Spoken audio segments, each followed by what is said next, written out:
ലിസബത്ത് സ്വെല്ലിലേക്ക് എല്ലാവർക്കും സ്വാഗതം. ഞാൻ തയ്യാറാക്കാൻ പോകുന്നത് മത്തി ഫ്രൈ ആണ്. വളരെ സിമ്പിളായിട്ട് ചെയ്യുന്ന ഒരു മത്തി ഫ്രൈ, പക്ഷെ നല്ല ടേസ്റ്റും ഉണ്ട്. അപ്പോൾ എങ്ങനെയാണ് തയ്യാറാക്കുന്നത്, എന്തൊക്കെ ഇൻഗ്രീഡിയൻസാണ് വേണ്ടതെന്നുള്ളത് പറയാം. ഞാനിവിടെ 5 വലിയ മത്തി എടുത്തിട്ടുണ്ട്. അത് കഴുകി വൃത്തിയാക്കി 3ആയിട്ട് വരഞ്ഞു വെച്ചിരിക്കുകയാണ്.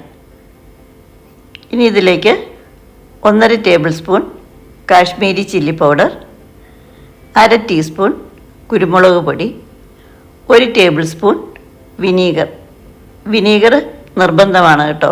പിന്നെ ഒരു 1/4 ടീസ്പൂൺ മഞ്ഞൾപ്പൊടി, പാകത്തിന് ഉപ്പും, പിന്നെ കുഴയ്ക്കാൻ പാകത്തിന് വെള്ളവും ചേർത്തിട്ട് നല്ലതുപോലെ ഒന്ന് കുഴച്ചെടുക്കണം.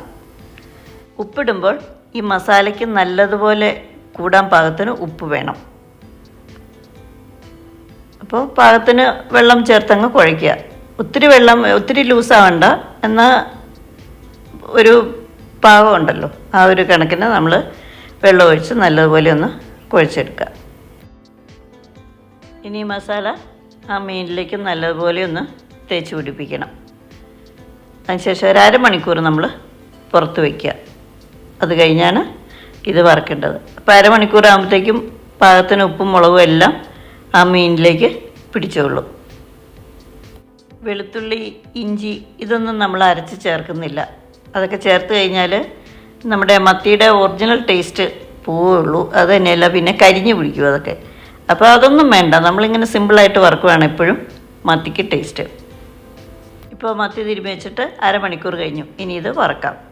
പാൻ അടുപ്പ് വയ്ക്കുക. ചൂടായ പാനിലേക്ക് വെളിച്ചെണ്ണ ചേർത്ത് കൊടുക്കണം. മത്തി വറക്കുമ്പോൾ എപ്പോഴും വെളിച്ചെണ്ണയിൽ വറക്കാൻ ശ്രദ്ധിക്കണം, അതാണ് ടേസ്റ്റ്. ഓയിലൊക്കെ ഇച്ചിരി നന്നായിട്ട് തന്നെ വേണം കേട്ടോ. ചൂടായ ഓയിലിലേക്ക് നമ്മൾ കുറച്ച് കറിവേപ്പില ചേർത്ത് കൊടുക്കണം.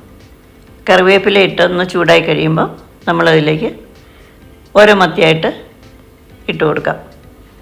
മത്തി ഇട്ട് കൊടുത്തതിന് ശേഷം ഫ്ലെയിം ഒരു മീഡിയത്തിൽ വെക്കണം. തീരെ കുറഞ്ഞും പോകരുത്, ഹൈയിലും വയ്ക്കരുത്. ഒരു മീഡിയം ഫ്ലെയിമിലിട്ട് ഒന്ന് വറുത്തെടുക്കാം. ഇട്ട് കുറച്ച് ഒരു സൈഡ് ഒന്ന് നോക്കാമല്ലോ. കുറച്ച് മുരിഞ്ഞ് കഴിയുമ്പം ഇതൊന്ന് മറിച്ചിട്ട് കൊടുക്കാം. ഒരു സൈഡ് ഇപ്പം നല്ലതുപോലെ മൂത്തിട്ടുണ്ട്. ഇനി ഇതൊന്ന് മറിച്ചിട്ട് കൊടുക്കാം. ഇപ്പം ചിലപ്പോൾ 1-2 തവണയൊക്കെ നമ്മളൊന്ന് മറിച്ചിട്ട് കൊടുക്കേണ്ടി വരും. അതുപോലെ ആ സൈഡ് വെന്തില്ലെങ്കിൽ നമ്മളതൊന്ന് ചെരിച്ച് വെച്ച് കൊടുക്കാം. അങ്ങനെ എല്ലാ സൈഡും ഒന്ന് വെന്ത് കിട്ടണമല്ലോ. ആ പാകത്തിന് നമുക്കിത് വറുത്തെടുക്കാം. അതിൻ്റെ ഒരു സൈഡ് വെന്തില്ലെങ്കിൽ നമുക്കിതുപോലെ ഒന്ന് കുറച്ച് സമയം ഒന്ന് ചെരിച്ച് വെച്ച് കൊടുക്കണം. അപ്പോൾ ആ സൈഡും നന്നായിട്ട് മുരിഞ്ഞ് കിട്ടും. അതുപോലെ തിരിച്ച് ഇപ്പറേ വശവും ഒന്ന് ചെരിച്ച് വെച്ച് കൊടുത്താൽ മതി. പാനൊന്ന് നമ്മൾ ചെരിച്ച് പിടിക്കുക. അപ്പോൾ എണ്ണ എല്ലാം കൂടി ഒരു സൈഡിലേക്ക് വരും, മീൻ അതിൽ മുങ്ങിക്കിടക്കുകയും ചെയ്യും. അപ്പം നന്നായിട്ട് എല്ലാ സൈഡും മുരിഞ്ഞ് കിട്ടും. ഇനി മറു സൈഡ് കുറച്ചൊന്ന് വേവാനുണ്ട്, ആ വയറിൻ്റെ ഭാഗമൊക്കെ. അപ്പോൾ ഞാനത് ഒന്നും കൂടി ഒന്ന് ചെരിച്ചിട്ട് കൊടുക്കുകയാണ്. അങ്ങനെ നമുക്ക് വറുത്തെടുക്കാം. ഇപ്പോൾ ചെറിയ മത്തിയാണെങ്കിൽ അങ്ങനെ ചെരിച്ച് വെക്കേണ്ട കാര്യമൊന്നുമില്ല, അല്ലാതെ തന്നെ അത് മുരിഞ്ഞ് കിട്ടും. ഇതിപ്പോൾ ഇച്ചിരി വലിപ്പമുള്ള മത്തി ആയതുകൊണ്ടാണ്. അപ്പോൾ നമ്മളിങ്ങനെ ഇതുപോലെ പാനൊന്ന് ചെരിച്ച് വെച്ച് കൊടുക്കുക. ഇപ്പോൾ എല്ലാ സൈഡും നല്ലതുപോലെ വെന്തിട്ടുണ്ട്, നല്ല മുരിഞ്ഞ് വന്നിട്ടുണ്ട്. അപ്പോൾ ഇത്രയും മതി. ഇനി നമുക്കിത് എണ്ണയിൽ നിന്ന് കോരി മാറ്റാം. എനിക്ക് മീനുകളിൽ ഏറ്റവും ഇഷ്ടം ഈ മത്തിയാണ്.